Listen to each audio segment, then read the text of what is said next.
What would you rate Milan's winter transfer window out of 10? Let's talk about it. So, obviously, yesterday was an absolute whirlwind, Milan fans. Most of our business was done yesterday, but here's a summary of what happened the entire transfer window. Incoming, we had Santiago Jimenez, Kyle Walker, Felix, Warren Bondo, Ricardo Sotil. Outgoing, we had Calabria, Morata, Benacer, Okafor, Bolo Toure. And also, don't forget, too, we have a new manager as of only last month as well. Now, I don't mean to be negative. I'm not going to be negative, but at the same time, I do want to pull back the excitement a little bit because, in reality, we should not be here right now, okay? Teams should not be rebuilding their entire roster in January.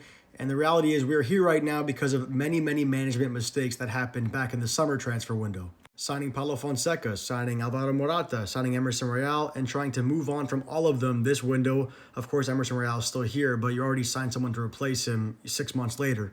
It's also exciting because Milan are signing bigger names now, right? And bigger names bring more attention, more excitement, but there are still, I think, question marks for most of these signings. I'm not saying they're not going to work out. I'm just saying that having hype players, having, more talked about players does not mean they're automatically going to fit better in your team. In my opinion, the only guaranteed upgrade that Milan made this winter, guaranteed from the jump, was Kyle Walker. Of course, going from Emerson Royal to Calabria even longer, to Kyle Walker, established player, 34 years old. You know what he is.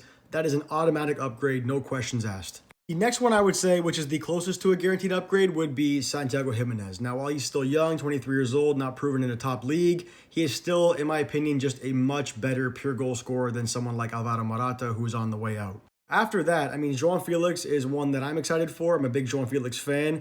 Milan have not had a player of this size of a name in a long time. This player at one point had Ballon d'Or shouts. I know a long time ago when he was younger, but still, this brings a lot of attention.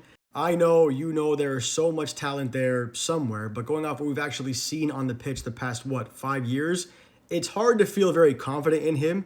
And also, he's not going to be a guaranteed starter, too, because right now, in that more attacking midfielder role, is a guy named Reinders, who is maybe our best player all season long. So Till is a good depth signing, I think, hopefully more reliable than Okafor. Warren Bondo, interesting one as well, only 10 million, but still very young, 21 years old. And like we said yesterday too, I wanted Warren Bondo in addition to Benacer. I did not want Benacer to go because I still think this team is pretty thin in the midfield. So in saying all that, I still think that overall I will give this transfer window an 8 out of 10. I think that while we are in a tough spot and there are question marks, I do think that this management has finally addressed a lot of our, concerning areas like the right back spot, like goal scoring, and they finally spent money on areas too, like up top at the striker position. It's one of those things where, they made some wrong choices in the summertime, but I guess better late than never, and now we have to hope that Conceição can put this all together and make a run for the last few months of the season.